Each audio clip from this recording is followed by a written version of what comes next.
Okay. Let's go in 3, 2, 1.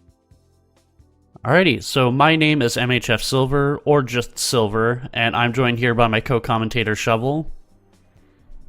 Hi, I'm Shovel Claus. I don't run this game, but it's pretty cool. This is VIVIDLOPE. I'm excited. This game rocks. Yeah, so the category we're going to be doing today is called any percent items, and we'll explain more as to what that means, but going into it, the most important thing is at the start of every level, you'll see a little box show up at the bottom of the screen. We'll explain more as we get into it, but the first thing we're going to do is start the run by selecting Miss Noir in 3, 2, 1, go. And right off the beginning of the run, the first thing I'm going to do is I'm actually going to stand in a corner, and we'll explain why later. And then we see this little NPC to the right. He actually wants to talk to us, but we can just jump over him and not interact at all. And we get to enter the first world of the game. So Shovel, if you want to take away with explaining some stuff. Yeah. So the basics of this game are really simple. If you've ever played Ninja Pater on cool math games, is what I like to describe as my analog. This is kind of like that, mixing some Splatoon and some, general puzzle game elements. Yeah, so at the beginning... Every stage, we have to cover a certain amount of the tiles in the stage. So you can see at the top right, or top left there, we have to cover 85% of the stage in this paint. And we do that by walking over tiles and some of the characters' special abilities here. And Miss Noir is very good at it, thankfully. But yeah, very simple premise. Yeah, so the main thing that we're using is called max power. That is the main item you'll see me use throughout every single level. And the reason being is this little thing that I'm doing where I'm just filling in lines ahead of me, that is using Miss Noir's power. And what she uses her power based on the power gauge I have on the left-hand side. The item I'm using maximizes that gauge, which for most characters it just controls their speed. For Miss Noir and for the other character Cerise, it unlocks a special ability depending on how full it is. So Miss Noir gets access to a couple of different abilities that act as items or do the same function as items we would unlock normally.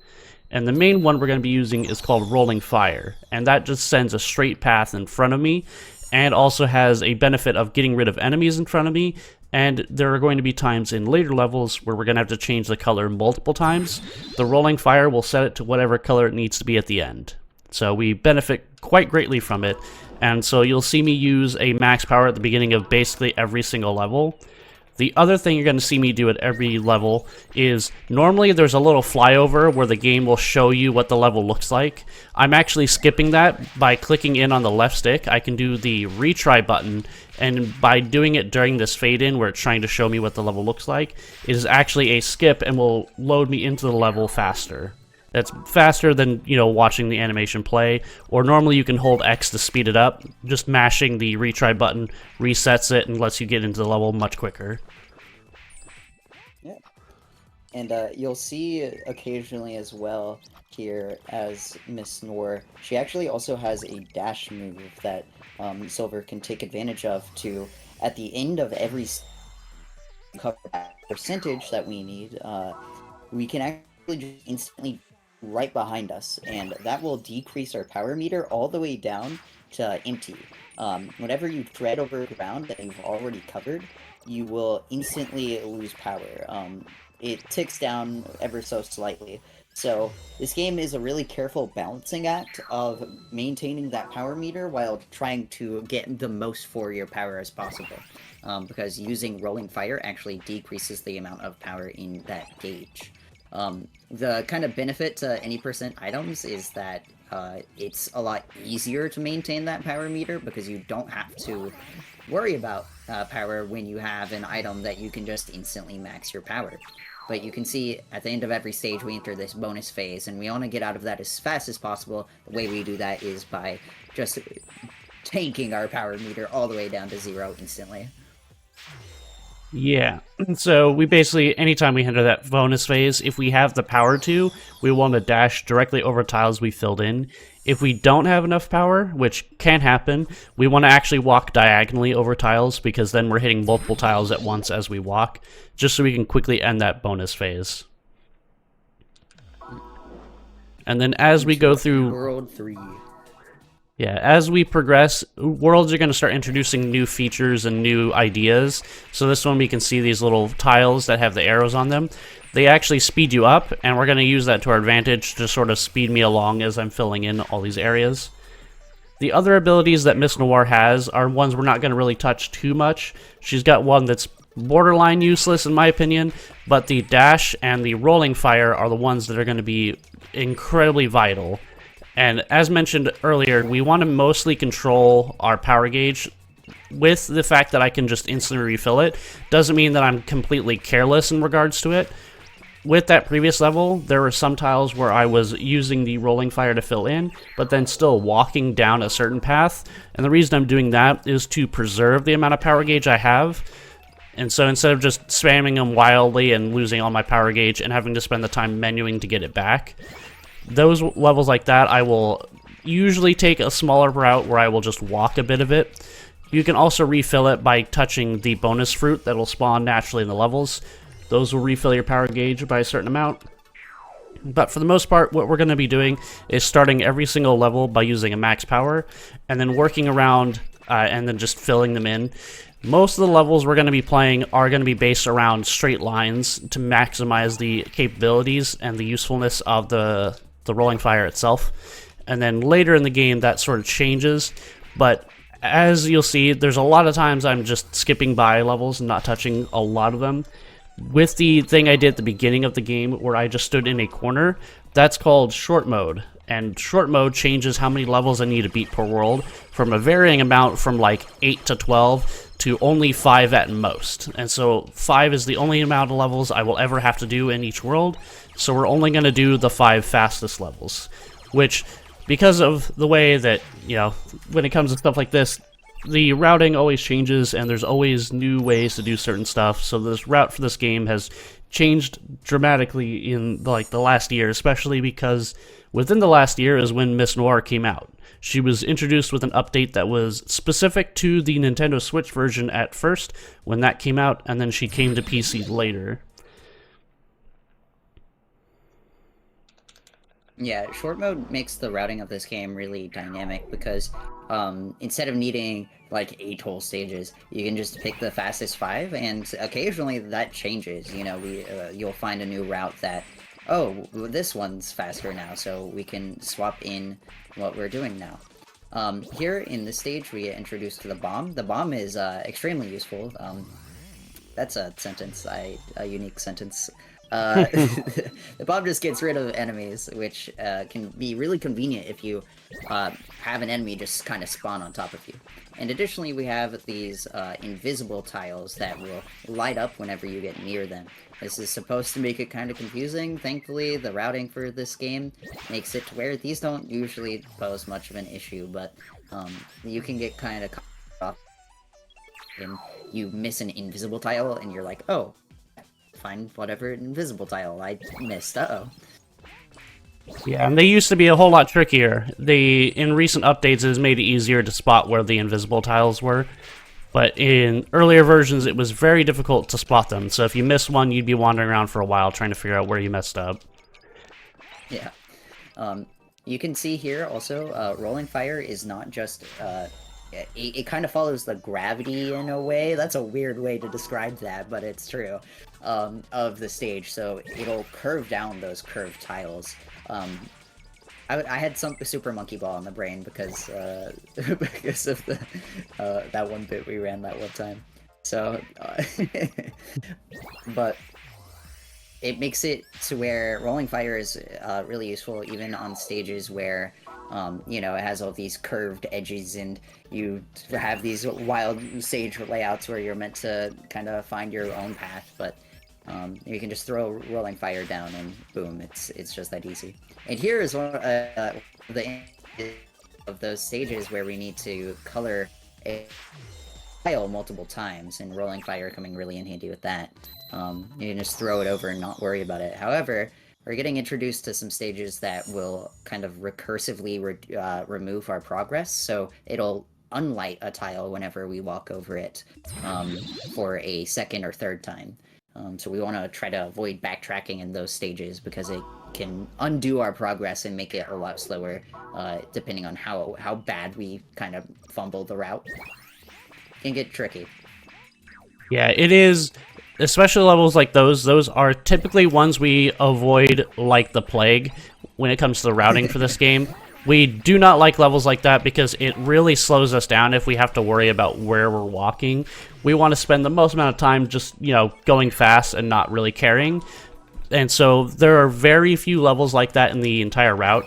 But even the ones that do exist, we do technically have a workaround, and that is there is an item we have called the Good Shoes, which make it to where you can save yourself for a certain amount of tiles from undoing those tiles. But it only does it for a certain amount of time. And so we can only do it so much. So I think I only use it once. And that's about it. Yes, niche tech in my video game, yes! On the note of tech, something that Silver is doing that you wouldn't really realize it while watching this, unless it was pointed out to you specifically, is a technique with the rolling fire. You can notice sometimes that on these corridors, for example, Silver is going to be facing one way and throwing fireballs a different way. So he'll be walking up and throwing fireballs to the left. That's actually a technique that is, I can't remember the name. Is it firewalking or something like that? It's Noir Quick Strafing. So the ability... I don't know where I got firewalking. The inputs for the ability are by, you're supposed to hold L2 and then press X to use the ability. Holding L2 will make you walk. Normally we're just running, but holding L2 will actually make your character walk. And then it's actually triangle, I messed up.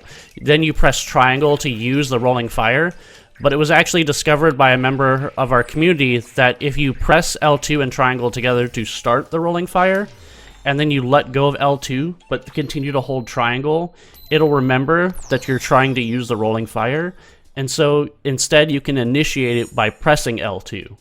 So what I'm doing is I'm facing a direction that I'm going to stay consistently throwing the rolling fire in, press L2 and triangle to start it, and then hold triangle and just press L2 to use the ability, essentially. And that allows me to maintain a good movement, to maintain good speed while still being able to use the rolling fire. So instead of having to slowly walk and trudge our way around, we can actually maintain full speed and still use the ability. Yeah, it's a really cool movement tech that you wouldn't expect from a game like this, but it actually it is really precise and difficult to actually do because it has all of these inputs, and I misinputting, you're going to change the direction that Miss Noor is facing. She'll just walk in the other direction like a lost duck. So it can be really taxing to get that movement down. And Silver is exceptionally good at it, so, it is really interesting once you spot it, that you'll see it everywhere in the realm. The start of this stage is basically entirely just quick strafing. Yeah, it's a really sick movement tech. Yeah, basically, I'm using it in just about every single level that you see me using the rolling fire, and that's what I refer to it as directional storage. I'm basically, when I initiate that first rolling fire, the game is actually remembering the whole time what direction I was facing, and so anytime I press the L2 button, it's going to instantly remember what direction I was facing when I used it the first time, and make Miss Noir snap to that direction and throw it no matter what path what direction I'm holding on the control stick or D-pad. And so it's very useful for right now, I'm just doing it upward, but I'm only holding right on the D-pad, so I'm not holding any sort of up direction, but the game knows that's where I'm trying to throw it. Yeah. Additionally, in this world, this sixth world introduces ice, and you'll see it a lot in this stage in specific. The diagonal design on some of the tiles there is ice, and when we go over it, we'll start kind of slipping around, but you'll see Silver here just taking a nice little ice skating, just throwing rolling fire the entire way. Unfortunately, rolling fire doesn't ice, it just kind of covers tiles anyways, as normal, but we can kind of just flow across the stage there and throw rolling fire and let it handle it. Ice physics fun in a video game for once. Congrats, VIVIDLOPE. You're the first. Yeah, typically people absolutely hate ice physics in video games, but the fun thing about items in VIVIDLOPE is the items also have ice physics. So when we're running around those ice tiles, if I throw rolling fire, the rolling fire also gets to deal with the ice physics, which for us is helpful, because I can just then sit there and spam it, and it'll just cover everything for me. Yeah, it's awesome. Into World 7 now, and we're pretty close to getting one of the most busted items in the run that is going to change everything about how we play it. I'm excited.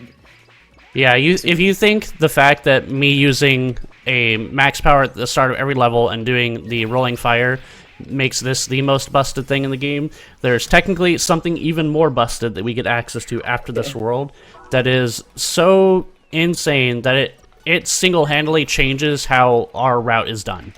So into this, we've mentioned that a lot of the levels we try to focus on straight lines.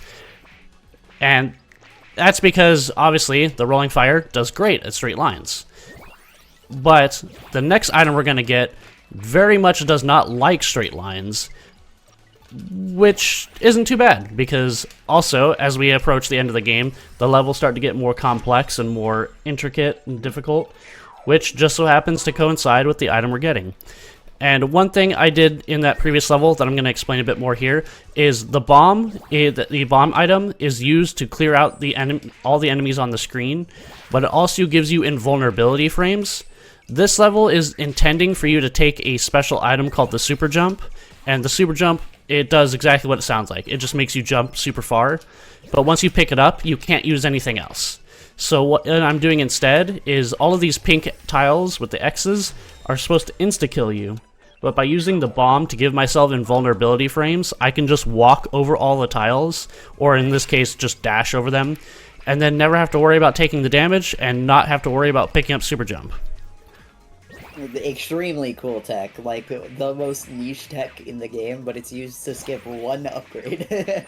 And a few tiles occasionally for routing reasons, but like, oh, it's so cool. Yeah, it comes up a whole lot more in the all stages route, where there are more levels where we use that to like abuse the level design a bit more. But for this, it's very seldom used for that purpose, but it is very useful. I do it right here as well to give myself invulnerability frames so I can dash through all of that. This is one of my favorite movement segments in the entire run. That part's so cool. It's funny you bring up all stages. I was thinking about mentioning that the item that we're about to get in the next world as we come up on finishing this stage, which I believe is the last one, is so busted that in all stages you just do short mode up to this part. Except for World 1, and then once you get this item, you back and do the rest of the game, like in reverse order with that really busted item. It's really funny. It's kind of ridiculous. It's basically the game's version of 100%, where we basically start the run by doing any percent up to this point, and then do 100%. Yeah. And the reason being is the item we get access to now is called the Paint Burst. And the Paint Burst is very useful because it covers just a massive amount of paint around us. You're not going to see it so much here because it's kind of a cramped level, but all I have to do for this level is stand in very specific spots and use the Paint Burst, and it fills in everything for me, and I don't have to do anything. And just like the becomes a lot more free-flowing in this part of the run, I would say, because the Paint Burst covers such a big area, and that it honestly allows you to just not deal with a lot of mechanics. It's really cool. Yeah, and you can see it a little bit more here, just how much ground we're covering. The big benefit to it also is it does give us power gauge as well. So you'll still see me use the power gauge and max power just to give myself speed, but it allows us to now spend a bit more time using the dash ability instead of the rolling fire, and we'll just dash, Paint Burst, Paint Burst, and then dash. Occasionally for fun. Yeah, for fun, we'll just throw out a bomb. But it drastically it drastically changes the routing. And now instead of focusing on levels that are super tight and have like small corridors, now we're focusing on levels that have a bit more open-endedness because we want to get the most value out of the paint burst. Because now it allows us to cover so much more ground like that. Yeah. In this stage, we get introduced to landmines. These will, you know, kind of appear out of nowhere and try to blow us up, but Silver already has all of them memorized. He knows where the landmines are, unsurprisingly. It's funny. The bomb joke was funny because Miss Noor is technically the villain of this story. Is the thing we haven't mentioned yet. I'm amazed that guy didn't kill you.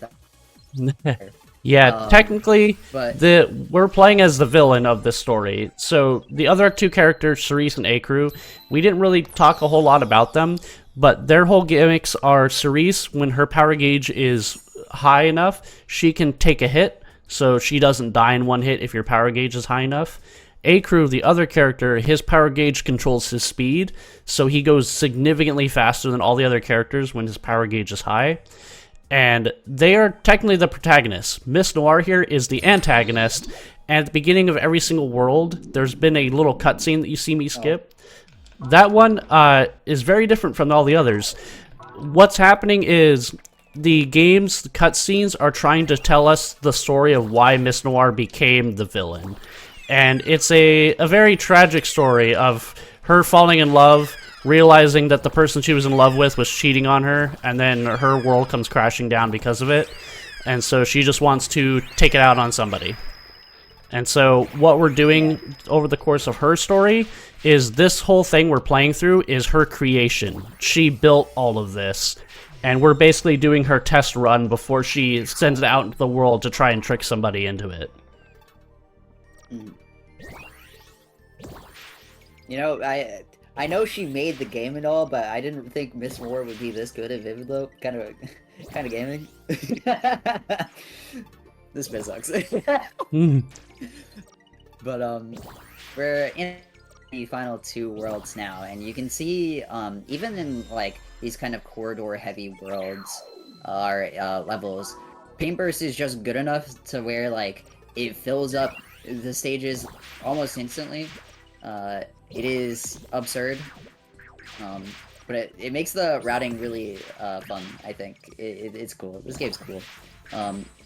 Also, we haven't mentioned it yet in like fullness, but Miss Noir does die in a single hit, and it makes it. This game is really punishing because if you make a mistake, there are a bunch of enemies that follow you around and each have different behavior, of course.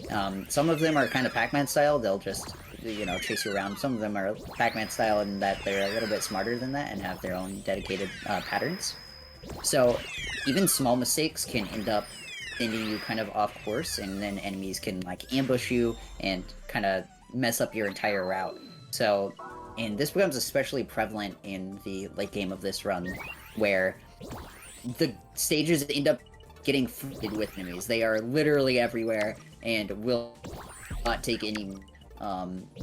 So Silver has to be really careful to both not just instantaneously die after making a mistake, but also to try to minimize the risk of the mistake in the first place. And so, you know, occasionally throwing out bombs and stuff like that is usually good enough, but sometimes it can get really scary. Yeah, and then now we're going to enter the final world. Just like at the start of the run, there's a little guy who wants to talk to us, but we can actually just barely skip past him, so I'm just going to jump over him. And then now entering the final world, the rules for the final world play a bit differently. And now you will not see me do that same level intro skip as I've been doing before, because the final world is is technically treated as one giant level together. And so if I were to do that same sort of reset trick, it would actually send me back to this level. So if I was on like the very last level of this world and I did that, it would send me all the way back here. So definitely don't want to do that. And then different from all other levels, we actually start with max power and we die if we lose it. So the goal is now to start with max power and then maintain that max power. And then also every level needs to be filled 100%.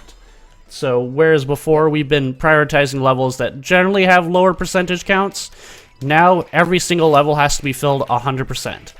And so every single level, we're going to have to take a very specific path to ensure that we minimize backtracking and then fill in every single tile as we go. And then, as mentioned by Shovel, You can imagine. yeah, it's also designed as a gauntlet, as you can imagine, for the final level of the game. So all of the most annoying enemies are here and present and accounted for. Yeah, and making mistakes in finale here is really tricky, because you will spend a very long time searching for the one tile that a rolling fire just went right over. This finale segment also has just a killer banger from the OST. This entire game soundtrack is really good, but this one's one of my favorites. Yeah, the soundtrack in this game is also, in general, just very good. The whole game soundtrack. Yeah, 100%. Great time to mention this game. This game is pretty. So if you're looking for a chill, like, Katamari... this game is very Katamari vibes, I feel like, where it's like, oh, I'm just gonna, like, watch someone play this really good and enjoy my time, and then I'm gonna go, like, play it myself because it gave me that chink to it. This is only $10 on Steam. It also has a demo and goes on sale super frequently. Add it to your wish list, wait for it to go on sale or something. This game is a blast, and if you're wanting to run it, it's a surprisingly technical puzzle platformer type game. So I would highly recommend it. I need to get around to doing that myself. Ignore that I don't take my own advice, but it's neither here nor there. Shovel tags along with me for all of this because Shovel has been my biggest hype person throughout the entirety since it found out about this. This game rocks. It's so cool. I love indie games. Yeah, indie games, definitely support indie games. They are... All indie games need the help more than AAA developers. Keep that in mind. While there are definitely studios and AAA studios that kind of get screwed if you're looking at big-name companies, keep in mind that the indie devs are the ones who always need the money and will always need assistance. So they're always worth playing. And also, this game's dev is really active in the game's community. So, like, if you think this game just kind of looks cool, you like the Y2K aesthetic, there are a lot of people alongside you who can you can hang out with. Yeah. This game is a sleeper banger from like 2022, and I very rarely hear people talk about it. Yeah, the dev for this game has been in our speedrunning Discord pretty much since it started, and they have even helped like fix bugs I've run into. Very early on, there were times where the game would constantly crash because of all of the effects and all the items being used, and so the dev would actually like ask me for the crash log so they could fix it. So very good developer, very good game, and this is technically the final level, so we're about to come up on time here. And the final level is just a very basic cube, so it is also, we don't see it, but it is a very basic level, which you may think is very not very fun of the final level, but it's also where all of the nastiest enemies are. But so true. That's it. That is VIVIDLOPE any percent. And now with everything complete, we technically go with in-game time. So at the end of it, the game gives you a breakdown of your ranks and your in-game time. 26:59, nice. Yeah, so sub 27, which isn't too bad. My personal best is 26:26, so not too bad. Keeping it a minute under. But yeah, that sub was 27 is really good. If for a marathon. Yeah, it's any time for me that I can keep within a minute is good. Generally, anytime you're under estimate's good. It's very hard to do this game effectively and efficiently, especially like it's really hard to describe just how difficult this game actually is to play. And it's actually why Shovel suggested I use a input viewer on my stream so that it's a bit more visible. You can see what I'm doing. But that is VIVIDLOPE. So I want to thank the people for having me on for this marathon. The game, like Shovel said, is only $10. You can get it on Switch. You can get it on Steam. I think I don't think it was listed on the games that aren't compatible for Switch 2, so you could get it for Switch 2 as well. Definitely worth playing. The game is, while I only did it in half an hour, my record for beating all of the stages still takes 2 hours, and normal casual play could probably take you 8 to 12 hours. So if you're looking for a game that could, so if you're looking for a game that's a fun weekend, but also very challenging, this game is definitely worth every penny, and you should definitely go play it. And also go follow Silver on Twitch. Where do people find you? Oh, yeah. Twitch.tv/MHFsilver. My Blue Sky is at MHFsilver.com. And then my YouTube is also MHFsilver. And then if you want to see my speedruns, it's just add an underscore to that. So YouTube/MHFsilver_ for my speedruns. No underscore for my other channel. But that's it. Thanks for having us.